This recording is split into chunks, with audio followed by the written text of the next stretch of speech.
ओम गणेशाय नमः। ओम नमः शिवाय। मैं निखिल ज्योतिषाचार्य आप सभी का मेरे चैनल पर पुनः स्वागत करता हूं। आशा करता हूं कि आप सभी स्वस्थ होंगे। महादेव की कृपा आप सभी पर सदैव बनी रहे। ये वीडियो मिथुन यानी कि जमिनाय के लिए बहुत विशेष है, क्योंकि वीडियो है केतु महाराज के राशि परिवर्तन के बारे में। केतु 18 मई को आपके चौथे भाव को छोड़कर आपके तीसरे भाव में प्रवेश कर चुके हैं ऑलरेडी। केतु अपने आप में एक बहुत विशेष ग्रह है। राहु और केतु, राहु पर तो वीडियोज आ ही चुकी हैं, लेकिन जो केतु है ना वो एकदम विपरीत प्रकार के ग्रह है राहु से। जहाँ राहु भोग है वहीं केतु मोक्ष है, जहाँ राहु अटैचमेंट है वहीं केतु डिटैचमेंट है। इसलिए कहीं ना कहीं ये ऐसे दो ग्रह हैं जो कई चीज़ों को बांध के चलते हैं। आप देखिए हमेशा 180 डिग्री अपार्ट रहेंगे, लेकिन प्रभाव दोनों का बहुत अलग अलग है। जहाँ राहु बृहत है, एक्सपेंशन है, वहीं केतु सूक्ष्मता है। इसलिए केतु का प्रभाव भी बहुत अलग होता है। कभी भी किसी भी चीज़ में आत्ममंथन करना है, गहराई तक जाना है, रिसर्च करनी है, डीप अंडरस्टैंडिंग करनी है, तो वहाँ पे केतु अवश्य रोल में आते हैं। अधिकतम आप देखेंगे साइंटिस्ट की कुंडली, जो रिसर्च करते हैं, इनकी कुंडली, या जो कुछ भी नया फाउंड करते हैं, क्योंकि उसमें रिसर्च, डीप नॉलेज, इसकी अंडरस्टैंडिंग की आवश्यकता होती है, वहाँ उनकी कुंडली में केतु का बहुत प्रभाव होता है। या तो अष्टम भाव पर दृष्टि होगी, अष्टम में बैठे होंगे, अष्टमेश से कुछ ना कुछ उनका लेना देना होगा। दशम क्योंकि कर्म भाव है, तो 10वें भाव या दशमेश से कुछ ना कुछ लेना देना होगा, या आपके लग्न भाव या लग्नेश से कुछ ना कुछ लेना देना होगा। तो ये सारी चीज़ें इंडिकेट करती हैं कि केतु आत्ममंथन, Ketu research, Ketu deep understanding के कारक हैं। केतु बदलाव लाने पर फोर्स करते हैं आपको। केतु जो है वो बहुत आराम से रिजल्ट नहीं देने वाले करते। जैसे मैंने कहा कई बार कि राहु तो रातों रात व्यक्ति को पैसा देता है, केतु का ऐसा व्यक्तित्व नहीं है। देंगे, लेकिन पहले आपसे बदलाव करवाएंगे, पहले आपसे आत्ममंथन करवाएंगे, मेहनत करवाएंगे, बदलाव की तरफ लेकर जाएंगे, कुछ नया सीखने पर मजबूर करेंगे, तभी आपको कुछ देके जाएंगे। केतु शूल भी है, केतु झंडा भी है। केतु को कांटा भी बोलते हैं, क्योंकि वो जब थोड़े से नेगेटिव प्रभाव पे आते हैं ना तो व्यक्ति को बहुत चुभते हैं। केतु का एक ऐसा बंधन होता है कि व्यक्ति कुछ भी करे वो आगे बढ़ ही नहीं पाता जब तक वो उस बदलाव को नहीं लाता। लेकिन ये भी सत्यता है कि जब हम केतु की बात करते हैं तो केतु झंडा भी है। तो वही व्यक्ति अपने नाम का झंडा बुलंद करता है जो केतु के प्रभाव को समझता है, थोड़ा सा मुश्किलें सहता है, कुछ नया सीखता है, अपने आप को अपडेट करता है और आगे बढ़ता है।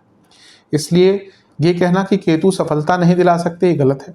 लेकिन हाँ, उस इंटेंसिटी से शायद ना दिलाएं जैसे राहु कर सकते हैं, जैसे शुक्र कर सकते हैं, पर केतु भी अवश्य सफलता दिलाते हैं। कारकत्वों की बात करें केतु की तो अध्यात्म, मोक्ष, chemistry, research, IT sector, data, computer languages overall, coding, software, Sadhana, deep occult. मैं कई बार बताता हूँ कि ज्योतिष सच में व्यक्ति को समझ केतु में ही आती है। केतु की दशा हो, केतु का गोचर हो।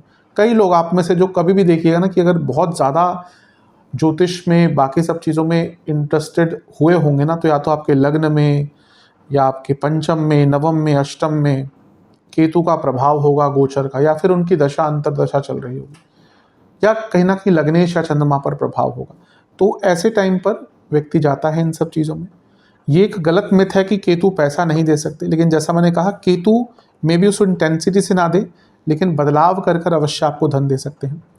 केतु रियलाइजेशन के ग्रह हैं, तो व्यक्ति को बहुत कुछ रियलाइज करवाते हैं, इसलिए केतु की विशेषता बढ़ जाती है। क्योंकि जब हमें कुछ रियलाइज होता है, कुछ पता चलता है, तो हम उस पर काम करके बदल सकते हैं। यहाँ पे केतु पर थोड़ा बहुत सूर्य का प्रभाव भी रहेगा, क्योंकि सूर्य की राशि में है। मैं हर बार कहता हूँ कि राहु केतु जिन ग्रहों की राशि में होते हैं उनका प्रभाव भी लेते हैं, और उनकी दो दृष्टियाँ भी हैं। उनकी एक दृष्टि रहेगी सप्तम पर और एक दृष्टि रहेगी आपके 11वें भाव पर।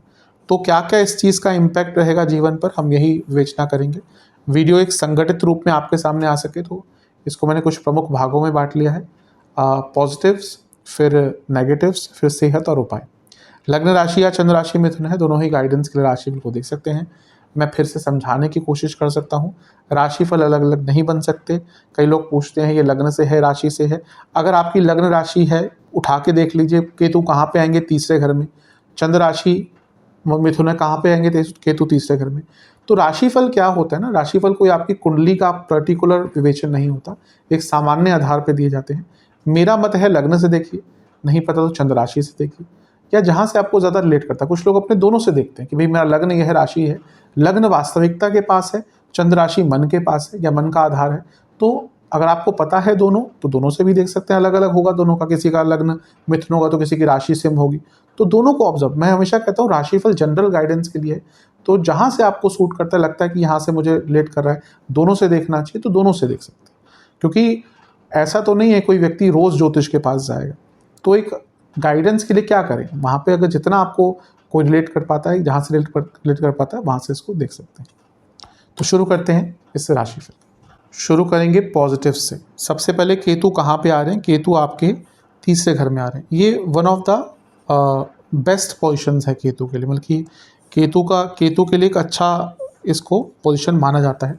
यहाँ पर केतु कहीं ना कहीं मंगल की तरह भी एक प्रभाव देते हैं, तो केतु का तीसरे घर में आना एक प्रकार से बहुत शुभ है।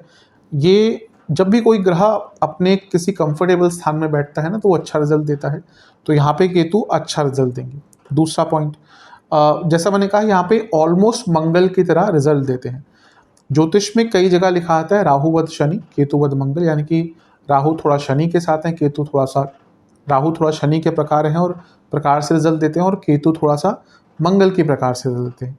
इसको एज इट इज समझ लेना गलत है, क्योंकि राहु और शनि एकदम विपरीत ग्रह हैं। केतु और मंगल का भी प्रभाव बहुत अलग है। इसका अर्थ ये है कहीं कहीं पर या कुछ भावों में, कुछ परिस्थितियों में दोनों समान हो जाते हैं। तो यहाँ पे तीसरे घर में जो केतु हैं वो ऑलमोस्ट आपको एक मंगल के प्रकार जो एक स्ट्रॉन्ग रिजल्ट है वो देने की सक्षमता रखते हैं। अगला पॉइंट, तीसरे घर के केतु सेल्फ बिलीव देते हैं, और ये मिथुन वाले लोगों के लिए बहुत इंपॉर्टेंट होता है, क्योंकि मिथुन वाले लोग बहुत इंटेलिजेंट होते हैं, फिर भी समटाइम्स दे लैक कॉन्फिडेंस या सेल्फ बिलीफ, तो बढ़ेगा। अगला पॉइंट, मैंने कॉन्फिडेंस की बात कर ही दी, तो कॉन्फिडेंस भी यहाँ पर जब केतु आएंगे आपको कॉन्फिडेंस भी अवश्य बहुत सारा प्रदान करेंगे, तो कॉन्फिडेंस भी आपको यहाँ पे अच्छा खासा देखने को मिलेगा। आपको अपनी खुद की स्किल्स में, अपनी नॉलेज में एक विश्वास आपका बढ़ेगा। पांचवा पॉइंट यही है। मैंने जैसे कहा मिथुन वाले लोग बहुत इंटेलिजेंट भी होते हैं, बहुत ज्ञानवान भी होते हैं, पर कभी कभी क्या होता है, सब कुछ होते हुए भी, सब कुछ अपने पास प्राप्त होते हुए भी वो अपनी ही स्किल्स पर भरोसा नहीं कर पाते, और उनके स्किल्स का फ़ायदा कोई और उठा ले जाता है। यहाँ पर वो बदलाव होगा। छठा पॉइंट, यहाँ पे तीसरे घर के केतु आपकी स्किल्स को एनहेंस भी करेंगे, पर्सनल लाइफ हो, प्रोफेशनल लाइफ हो, एजुकेशन, हर एरिया में। सातवां पॉइंट, आपको कुछ नया सीखने का मन भी करेगा। केतु तीसरे घर के, मैंने कहा ना, केतु बदलाव लाते हैं, बदलाव करने पर प्रेरित करते हैं, मजबूर करते हैं, तो आप बहुत कुछ नया सीखेंगे, नई चीज़ें, नई शास्त्र, नई नॉलेज, नई स्किल्स, सब कुछ सीख पाएंगे। और जो व्यक्ति सीखना चाहता है, सीखता रहता है, आगे बढ़ता है। अगला पॉइंट उपचय भाव है। ये उपचय भाव की विशेषता मैं हर बार बताता ही हूँ कि बहुत ज़्यादा होती है। तो जब उपचय भाव में एक पाप ग्रह आके बैठेगा, वो भी इतने लंबे अरसे तक, तो ये इंडिकेट कर रहा है कि आपको बहुत अच्छा रिजल्ट इसका प्राप्त होने वाला है, यानी कि आपको एक शुभता इससे देखने को मिलेगी। उपचय भाव में जब केतु आते हैं तो व्यक्ति के अंदर संघर्ष करने की क्षमता, बदलाव करने की क्षमता, बदलाव लाने की क्षमता बहुत ज़्यादा बढ़ जाती है। अगला पॉइंट, यहाँ पे आपको अपनी कम्युनिकेशन पर भी काम करने का अवसर प्राप्त होगा, क्योंकि केतु जो है वो तीसरे भाव में है, कम्युनिकेशन का भाव है, और केतु किसी भी भाव में जाते हैं उसमें आपको उसको समझने का मौका देते हैं। तो अगर आपकी कम्युनिकेशन वीक है, वैसे भी अदरवाइज भी कम्युनिकेशन को इम्प्रूव करना चाहते हैं, तो बहुत अच्छा टाइम है। अगला पॉइंट, तीसरे घर में ना व्यक्ति की जो विल पावर है वो बढ़ती है, तो यहाँ पे विलिंगनेस टू ब्रिंग चेंज, आपके अंदर वो विश्वास, वो सेल्फ बिलीफ रहेगा कि आप बदलाव ला सकते हैं, और जिसके अंदर ये क्षमता होती है ना, या ये विश्वास होता है कि मैं बदलाव ला सकता हूँ, वो अवश्य बदलाव लाकर अपने जीवन को आगे बढ़ाता है। अगला point, problem solving bye out of the box thinking. Rahu और केतु अनकन्वेंशनल है।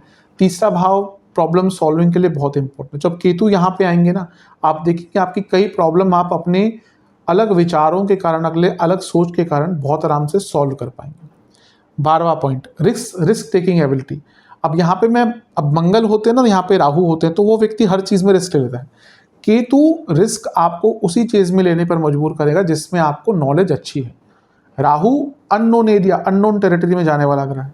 मंगल उत्साह के कारण कभी कभी ऐसी चीज़ों में भी हाथ डाल देता है कि व्यक्ति को पता भी नहीं होता या उतना ज़्यादा आइडिया नहीं होता, लेकिन केतु ऐसा व्यक्ति नहीं, केतु का व्यक्तित्व ऐसा नहीं है। केतु आपको उस एरिया में रिस्क लेने पर मजबूर करेंगे जिसमें आप एक प्रकार से पारंगत हैं। तो ये भी एक प्रकार से अच्छा है कि हाँ चलो नॉलेज है, आप चाहते हैं कि थोड़ा सा इस एरिया में रिस्क ले लें तो उससे आगे बढ़ सकते हैं। चलते हैं अगले पॉइंट की तरफ। तीसरा जो भाव है वो यात्रा का होता है, जीवन की यात्रा भी वहाँ से दिखी जाती है। और केतु क्या है, लॉन्ग टर्म प्लानिंग है। तो यहाँ पे लॉन्ग टर्म अपनी लाइफ की प्लान करने के लिए, लाइफ को प्लान करने के लिए बहुत अच्छा टाइम है। ये वो टाइम है जब आप बैठकर प्लानिंग करेंगे तो बहुत अच्छे आइडियाज़ आएंगे, बहुत प्रैक्टिकल आइडियाज़ आएंगे और अपने जीवन की जर्नी को आगे बढ़ाने के लिए बहुत अच्छी प्लानिंग करने का अवसर मिलेगा। अगला पॉइंट, सेल्फ एनहेंसमेंट। यहाँ पे नॉलेज स्किल्स की मैंने बात करी ही है, लेकिन ये ऐसा एक फेज़ होता है जहाँ पे आप अपने जीवन के हर एरिया को एनहेंस कर सकते हैं। फिजिकल एनर्जी कहिए, मेंटल एनर्जी कहिए, एनालाइजिंग कैपेसिटी कहिए, इन सब चीज़ों को एनहेंस करने का मौका मिलेगा। अगला पॉइंट, 15वां पॉइंट, आप चेंज के लिए रेडी रहेंगे। ये ऐसा टाइम है जब अगर कुछ चेंज करना पड़े तो आप उससे डरेंगे नहीं, बल्कि उसको एक्सेप्ट करने के लिए हमेशा रेडी रहेंगे। और ये भी बहुत विशेष एक सक्सेस की निशानी होती है। जो व्यक्ति चेंज के लिए तत्पर रहता है, रेडी रहता है, उसको आगे बढ़ने के मौके ज़्यादा मिलते हैं। अगला पॉइंट, अपने जीवन के हर एरिया को और समझने का मौका मिलेगा।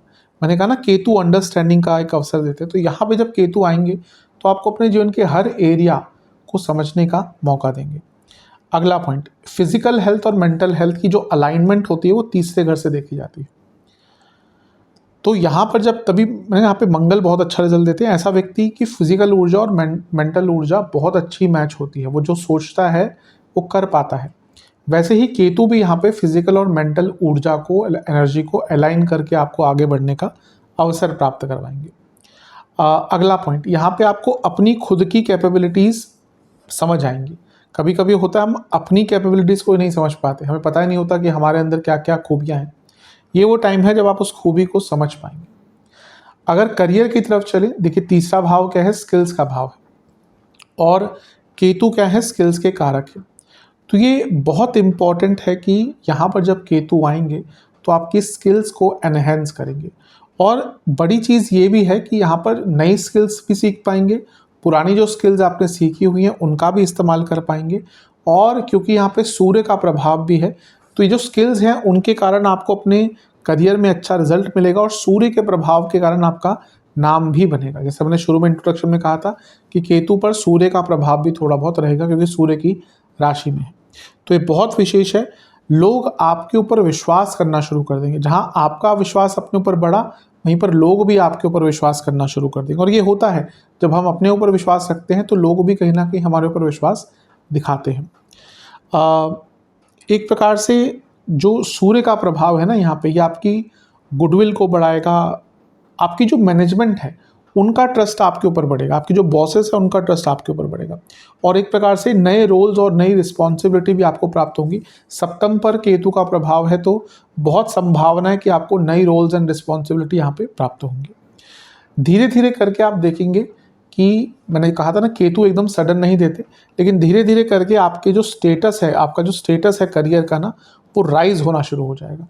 कौन कौन से एरियाज अच्छा करेंगे, communication, IT, publication, content writing, media, sales, art, finance, journalism, NGO, foreign trade, इन सारे एरियाज में आपको बहुत अच्छा करने का मौका मिलेगा। बिजनेस की बात करते हैं, बिजनेस के लिए कैसा रहेगा।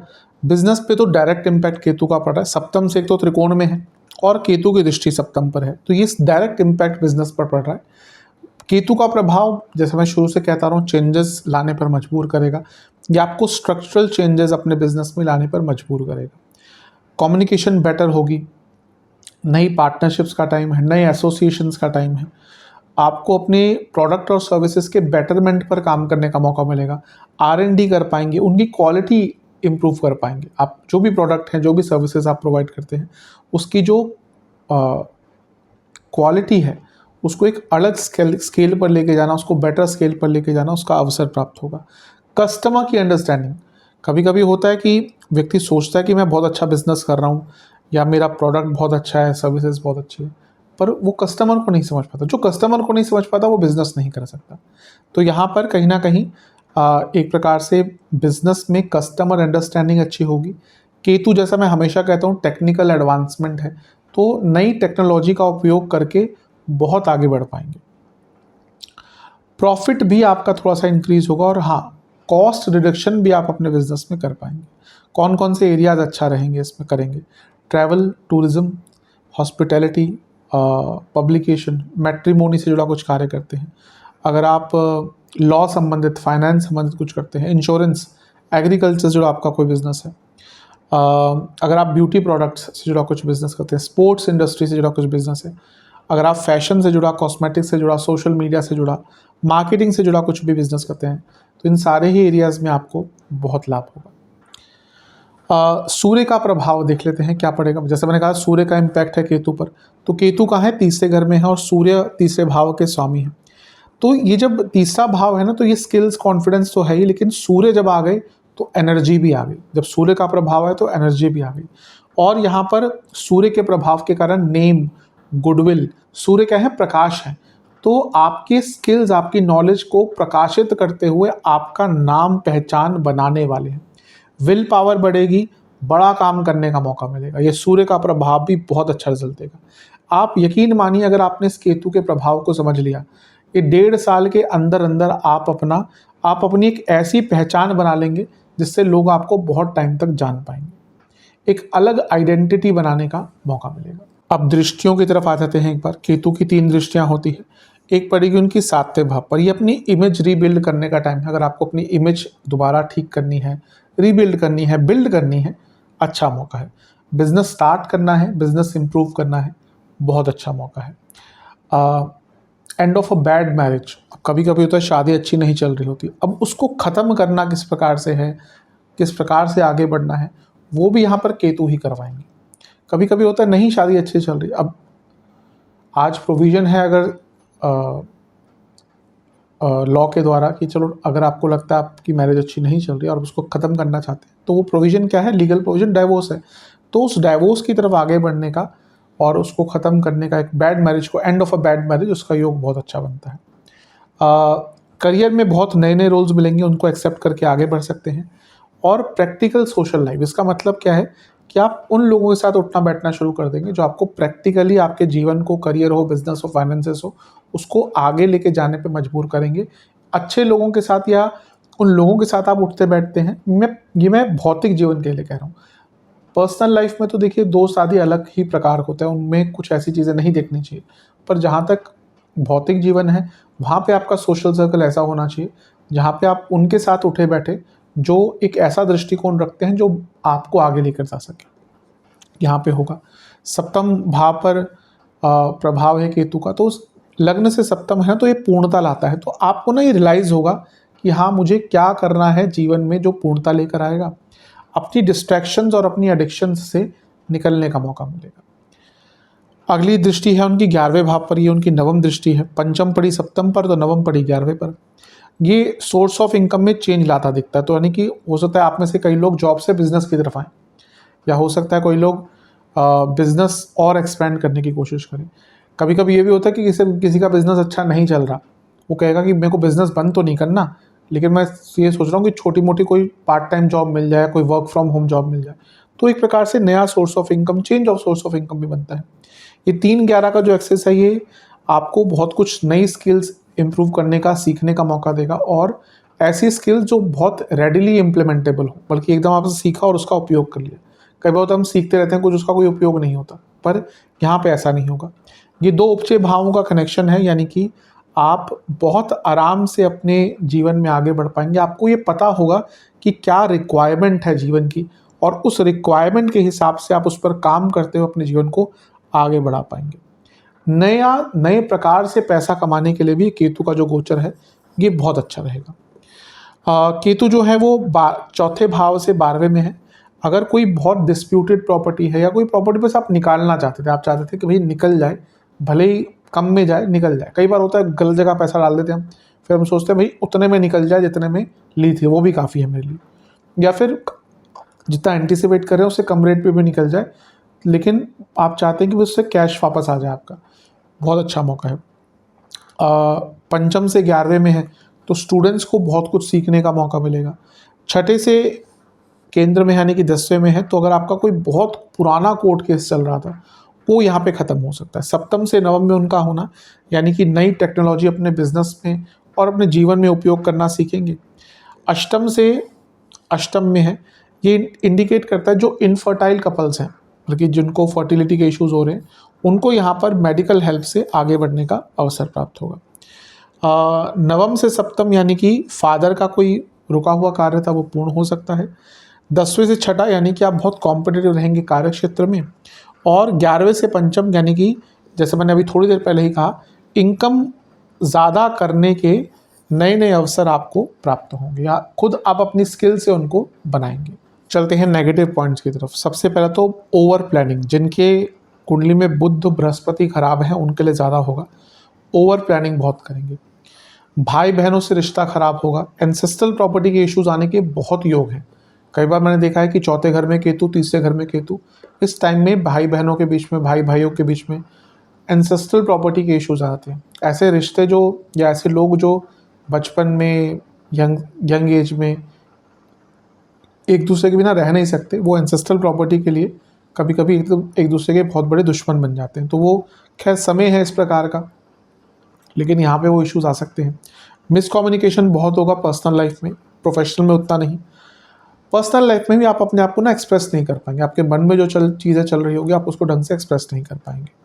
बहुत सारी चीज़ें एक साथ स्टार्ट कर देना ये भी केतु के कारण ही होता है। कभी कभी आप क्योंकि इतना एक्साइटमेंट आ जाएगी ना कि ये भी स्टार्ट कर दिया वो भी स्टार्ट कर दिया, और फिर अंत में क्या होगा, उनको हैंडल ही नहीं कर पाएंगे चीज़ों को।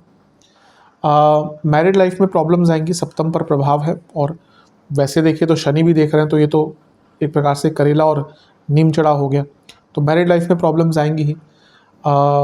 शनि केतु डाइवोर्स का भी योग बना देते हैं। मैं पूरा प्रयास है कि थोड़ा सा जल्दी बना के मैं जो संयुक्त वीडियो होगा राहु केतु बृहस्पति शनि का बनाऊंगा।